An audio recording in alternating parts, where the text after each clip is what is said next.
Hello everyone. So in our last video we saw about the early Vedic age जिसको कि ऋग्वेदिक as भी बोलते हैं, और इस वीडियो में हम लेटर वैदिक एज को देखने वाले हैं। और इस वीडियो का सोर्स जो है वो है NCERT books, then Arya Sharma book और फिर तमिलनाडु का टेक्स्ट बुक हिस्ट्री का। Before I start I want to mention ये जो वीडियो सीरीज है ये पार्ट है यूपीएससी एज प्रोग्राम का।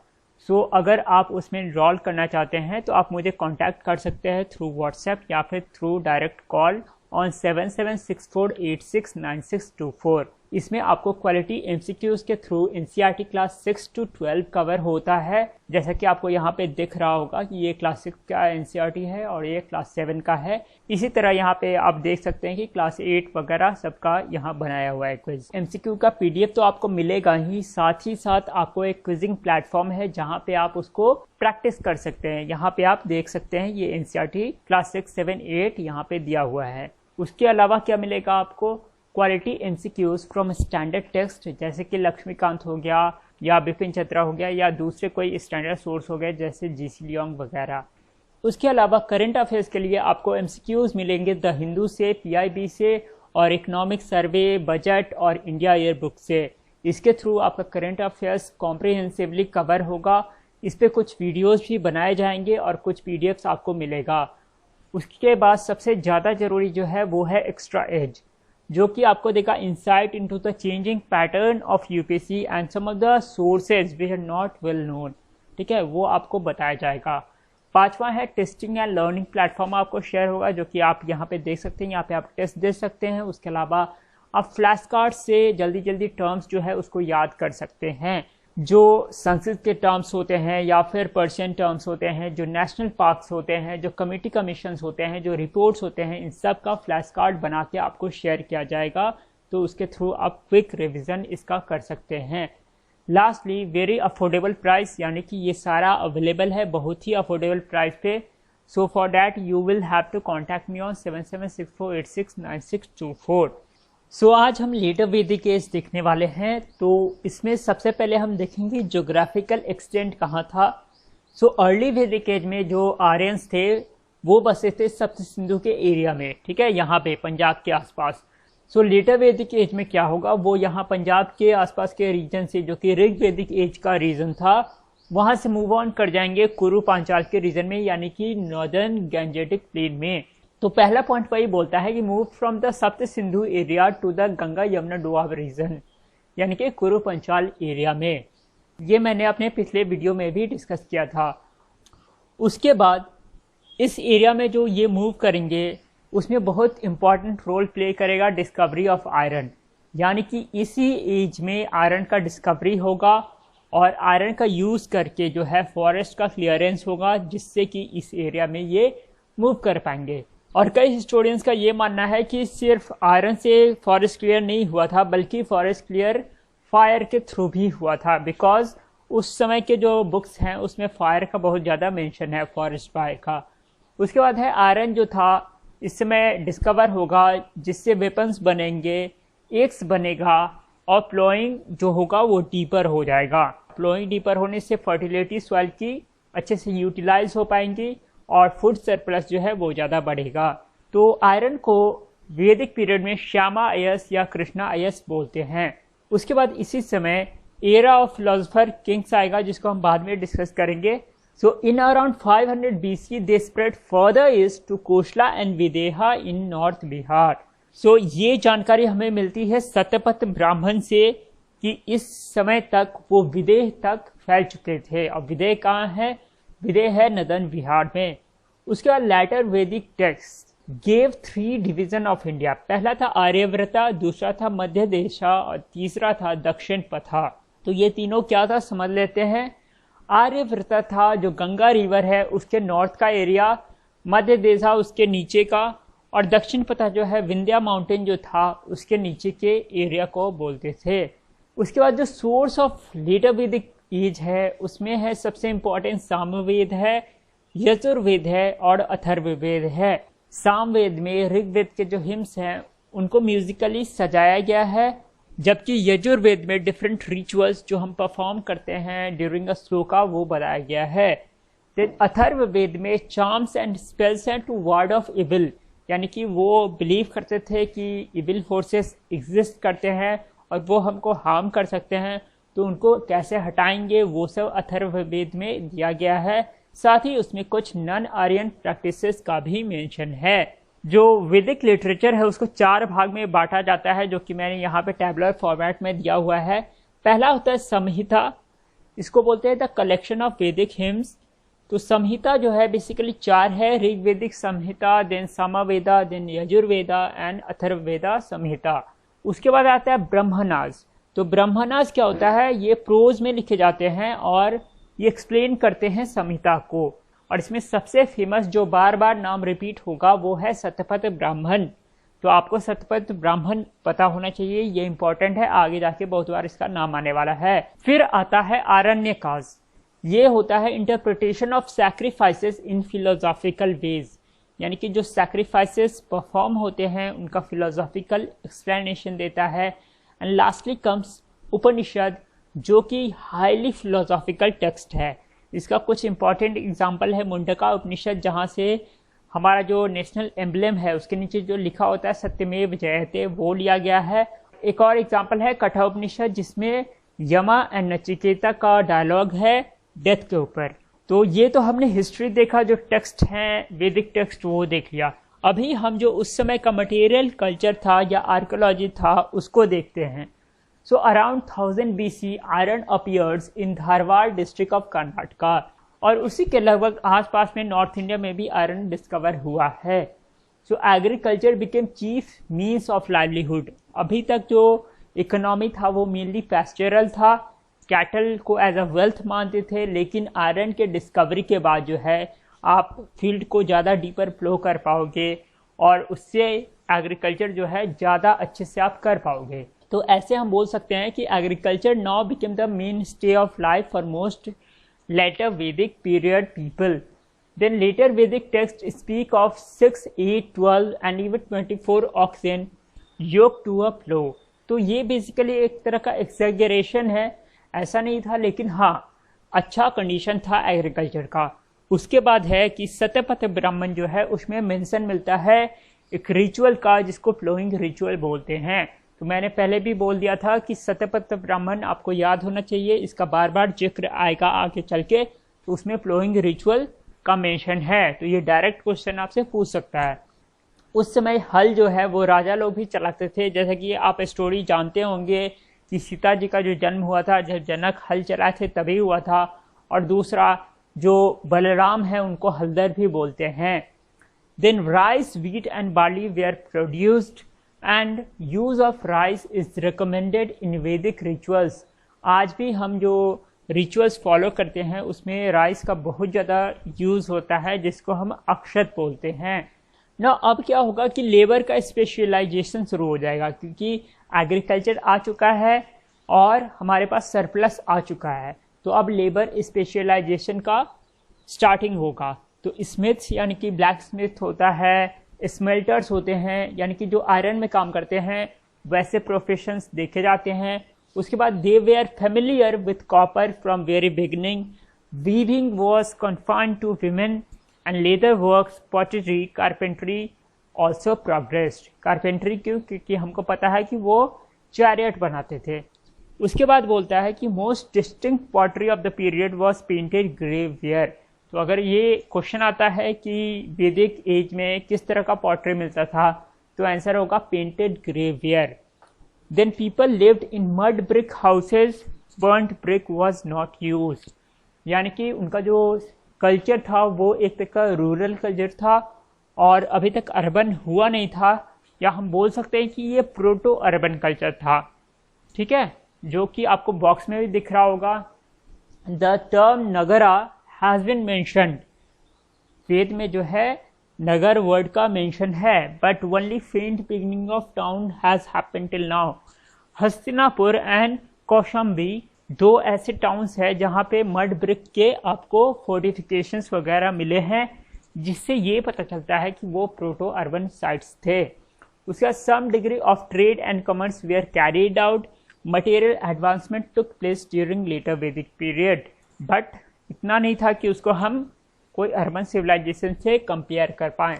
उसके बाद आते हैं पॉलिटिकल ऑर्गेनाइजेशन पे। सो पॉपुलर असेंबली जो थी ऋग्वेदिक टाइम की, जैसे कि सभा, समिति एंड विधाता, उसमें चेंज आया। ठीक है। So popular assembly lost the importance, royal power increased, यानी कि जो मोनार्की था वो बेटर स्टैब्लिश हो गया और जो लोगों का, जनता का जो पावर था वो थोड़ा कम हो गया, यानी कि असेंबली का पावर कम हो गया। द विधाता कंप्लीटली डिसअपियर्ड, सभा एंड समिति continued but their character changed. Now they were dominated by chiefs and rich nobles. Women were not allowed to sit in Sabha, which was dominated by nobles and Brahmanas. Now areas were named after tribes. Now this is something to understand. Initially the loyalty was to the tribe, but when that tribe settled at a place, the area was named after a particular tribe. जैसा कि हमने पहले देखा था, कुरु जो था और पंचाल जो था वो ट्राइब्स का नाम था। सो कुरु जहाँ पे सेटल होते हैं और पंचाल जहाँ पे सेटल होते हैं, उस एरिया को कुरु पंचाल एरिया बोला जाता है। The term rashtra occurred for the first time, और वो जो स्टेट का कॉन्सेप्ट होता है वो पहली बार आता है थोड़ा सा। The post of chief become hereditary and sometimes Bali was asked for from विस मतलब होता है कॉमन पीपल। ठीक है। उसका हेड कौन था? विषयपति। सो बाली क्या था? बाली एक तरह का टैक्स था जो कि पहले वॉलंटरी था, लेकिन लेटर वैदिक पीरियड में उसका कैरेक्टर चेंज होगा और वो कभी कभी महंगा जाने लगेगा। उसके बाद है प्राइमोजेनिटर वॉज फॉलोड। तो प्राइमोजेनिटर होता क्या है कि अगर कोई राजा है और उसका 5 बेटा है तो सबसे बड़ा बेटा जो होगा वो अगला राजा बनेगा। So this was called primogeniture. जहाँ पे प्राइमोजेनिटर नहीं होता है, जैसे कि मुगल एरा में हम देखेंगे कि वहाँ पे प्राइमोजेनिटर नहीं होता है, तो जैसे ही कोई राजा मरता है तो उसके बेटे जो हैं आपस में फाइट करते हैं कि अगला राजा कौन होगा, तो उससे क्या होता है? स्टेट वीकन होता है। Now kings influence was strengthened by rituals and sacrifice. तो किंग जो था वो हेजेमनी बनाने के लिए या फिर लेजिटिमेसी गेन करने के लिए पीपल के नज़र में जो प्रीस्ट होता था उसके साथ कोलैबोरेट करता था और बहुत सारे सैक्रिफाइस और रिचुअल्स में इन्वॉल्व होता था, जिससे उसका हेजेमनी बोल सकते हैं या लेजिटिमेसी बोल सकते हैं, वो बनता था। Now some of the famous yajnas were Rajasuya yajna, जो कि कॉन्फर्ट करता था किंग को सुप्रीम पावर। दूसरा था अश्वमेध यज्ञ। इसमें एक घोड़ा को दौड़ाया जाता था और जिस एरिया में भी वो बिना किसी चैलेंज के दौड़ता था वो एरिया उस राजा का माना जाता था। और राष्ट्रीय यज्ञ जो था वो एक तरह का चैरियट रेस था जिसमें royal chariot was made to win race against king's men. So they increase the power and prestige of the king. उसके बाद है कि जो टैक्सेशन है वो इनिशियल फॉर्म में इवॉल्व हो चुका है। हमने पहले भी देखा है कि बाली जो है वो कभी कभी डिमांड किया जाने लगा। उसके बाद एक टर्म मिलता है हमको लेटर वैदिक लिटरेचर में जिसका नाम है संघहित्री। सो संघहित्री का मतलब होता था the officer responsible for collection of taxes, but till now the king did not possess a standing army, यानी कि पूरी तरह स्टेट का फॉर्मेशन नहीं हुआ था। अभी हम देखेंगे सोशल ऑर्गेनाइजेशन। ना fourfold division of society became establish. ये फोरफोल्ड कौन थे? सबसे ऊपर ब्राह्मणस थे, फिर क्षत्रियास थे, फिर वैश्यास एंड लास्टली शूद्रास। ठीक है। इसमें अनटचेबल्स नहीं आते थे। उसके बाद है the cult of sacrifice added to the power of Brahmanas who were one of the 16 classes of priest. So gradually they overshadowed others. तो आप अगर वैदिक लिटरेचर पढ़िएगा तो उसमें अलग अलग तरीके के प्रीस्ट का नाम दिया गया है। जैसे अग्निहोत्री होते थे तो उनका एक अलग काम होता था। इसी तरह करके बहुत अलग अलग तरह के प्रीस्ट होते थे, लेकिन फिर उसमें एक पर्टिकुलर ग्रुप जो है ज़्यादा इम्पॉर्टेंट हो जाता है। और ये जो कल्ट है कि ब्राह्मणास का, ये सिर्फ इंडिया में पाया जाता है। और जो आर्यन सोसाइटीज़ हैं जैसे कि वेस्टर्न सोसाइटी भी आर्यंस ही हैं, वहाँ पे ऐसा कोई कल्ट नहीं पाया जाता है। आफ्टर ब्राह्मणास क्षत्रिय आते थे जो कि बेसिकली वॉरियर्स या किंग थे। फिर आते थे वैश्यास। उसके बाद वैश्यास आते हैं जो कि शुरुआत में एग्रीकल्चर में या फिर कैटल रियरिंग में इन्वॉल्व होते हैं, लेकिन बाद में उनका जो मेन ऑक्यूपेशन होता है वो ट्रेड एक्टिविटीज़ हो जाता है और उनको ट्रिब्यूट पे करना पड़ता है जो क्षत्रियाज होते हैं उनको और ब्राह्मणाज होते हैं उनको। उसके बाद है कि Brahmanas and Kshatriyas lived on tributes collected from Vaishyas, they were exempted from paying any taxes या फिर ट्रिब्यूट। सो ऊपर के जो दो वर्णाज थे उनको कोई टैक्स नहीं देना पड़ता था, तो टैक्स का जितना बर्डन जो है वो वैश्याज पे आने लगा।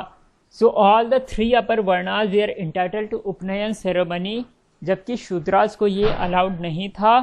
और क्या कि जिनका भी उपनयन सेरेमनी होता था उनको द्विज बोलते थे। So basically Brahmanas, Kshatriyas and Vaishyas were dvija varnas. Then certain artisans like Rathakaras, जो चैरियट मेकर होते थे, वो भी high position in the society enjoy करते थे। So then comes the family. Family में क्या है? The power of father increased. He could even disinherit his son. Then primogeniture became stronger. So primogeniture हमने पहले देख लिया था क्या होता है। Then male ancestors came to be worshipped. यहीं से पितृपक्ष जो होता है या पितर का जो worship होता है वो start होता है। And women were generally given lower positions. Although some women also composed hymns in the Vedas and took part in philosophical discussions. The institution of Gotra appeared in later Vedic period, or Gotra exogamy was practiced. Then ashram system was not that well established, जो कि हम बाद में देखेंगे, यानी कि post वैदिक as में देखेंगे कि आश्रम सिस्टम जो है वो एस्टैब्लिश हो जाएगा, जहाँ पे ब्रह्मचर्य होगा, गृहस्थ होगा, वनप्रस्थ होगा और संन्यास होगा। Only first three are mentioned in later Vedic text. God, rituals and philosophy. So this is also very important. The cult of sacrifice was accompanied by rituals and formulas. राजसयु यज्ञ होता था, स्वमेध होता था, वाजपेयी होता था। Then इंद्रा, अग्नि, ऋग्वेदिक गॉड थे, उनका जो स्टेटस होता है वो डिक्रीज कर जाता है, उनका जो इम्पोर्टेंस होता है वो खो जाता है। और जो इम्पोर्टेंट बनते हैं, जो इम्पोर्टेंट हो जाते हैं, उनमें पहला होता है प्रजापति ब्रह्मा, जो कि ऑक्यूपाई करते हैं सुप्रीम पोजीशन। देन रुद्रा, जो कि गॉड ऑफ एनिमल्स थे, एंड विष्णु, जिनको preserver and protector of the people बोलते थे। Then object as a symbol of divinity also started to be worshipped, यानी कि ये एक साइन था आइडोलेटरी का, मूर्ति पूजा का। As social division arose, Brahmanas, Kshatriyas, Vaishyas and Shudras, some of them came to have their own deities. For example, Pushan was a deity of Shudras. और Pushan का मतलब क्या होता था? Protector of cattle. Then the reason of worship was same as in Rigvedic period, यानी कि अभी तक जो worship है वो एक तरह का transactional है। They worship mainly for प्रजा यानी कि children, पशु यानी कि cattle, food, wealth and health. But the mode of worship changed. Prayer जो पहले होता था, प्रेयर कंटिन्यू किया, लेकिन प्रेयर के साथ कुछ रिचुअल्स एंड सैक्रिफाइस भी आ गए। सैक्रिफाइस गेन्ड इम्पॉर्टेंस और उनका कैरेक्टर पब्लिक और डोमेस्टिक दोनों हो गया, यानी कि वो साथ में भी होते थे और घर पे भी होते थे। The king along with community performed sacrifice, private sacrifice they performed in houses as they lived a settled life now. और सैक्रिफाइसर जो होता था उसको यजमान बोलते थे। सो जो सैक्रिफाइसेस होते थे उसमें एनिमल वेल्थ जो होता था वो डिस्ट्रॉय होता था, क्योंकि उसमें बहुत ज़्यादा उनका सैक्रिफाइस होता था। द गेस्ट वॉज कॉल्ड गोघना, जो टर्म यूज होता है लेटर वैदिक पीरियड में गेस्ट के लिए वो है गोघना, और one who was fed on cattle. Then sacrifices were performed by carefully chanting formulas और magical powers, and the Brahmana claimed कि अगर वो कोई मंत्रा को पढ़ेंगे तभी उसमें मैजिकल पावर आएगा, नहीं तो नहीं आएगा। So that is why they had a monopoly on priestly knowledge. As many as 240,000 cows were given as dakshina to the priest in Rajsayu Yagya. Gold, clothes, horse and portion of territories were given as dakshina. Shatapatha Brahmana में बोला गया है कि north, south, east, west all should be given to the priest in Ashwamedha Yagya. Then a strong reaction against priestly dominations, against cult of sacrifice and rituals started in later Vedic period के last वाले part में। इन Panchal and विदेहा, विदेहा यानी कि मिथिला का reason, around 600 BC the Upanishads were compiled which were highly philosophical. They criticized rituals and laid stress on value of right belief and knowledge. So basically जो ये बहुत ज़्यादा सैक्रिफिशियल रिलीजन बन गया है और बहुत ज़्यादा रिचुअलिस्टिक रिलीजन बन गया है। इसके अगेंस्ट एक रिएक्शन होगा और बहुत सारे उपनिषद लिखे जाएंगे, खासकर पंचाल रीजन में और विदेह के रीजन में, और उनका मेन एम होगा कि अंडरस्टैंड करना लाइफ को, और लाइफ में जो आत्मन है और ब्राह्मण है उसके बीच में क्या रिलेशन है, लाइफ का मीनिंग क्या है, इस सब चीज़ को समझना। सो रिचुअलिस्टिक रिलीजन के अगेंस्ट जो रिफॉर्म आएगा उसको लीड करेंगे क्षत्रियाज, जैसे कि गौतम बुद्ध और महावीर दोनों ही क्षत्रिय थे, and they will promote stability in the society which we are going to see in the next chapter. So mostly क्या होता है कि religion changes society, but sometimes society also changes religion, and this is very important. और ये जो phrase है, ये जो सेंटेंस है, वो कहीं पे अगर आप लिखोगे तो आपको एक्स्ट्रा नंबर मिलेगा कि मोस्टली क्या होता है, रिलीजन का इफेक्ट होता है सोसाइटी पे, लेकिन कभी कभी क्या होता है, सोसाइटी जो होता है वो रिलीजन को चेंज करता है। तो वैसा ही कुछ होगा 600 BC में, जो कि हम नेक्स्ट चैप्टर में देखेंगे, emergence of Jainism and Buddhism में। So this was all for today. Thank you, thanks for watching.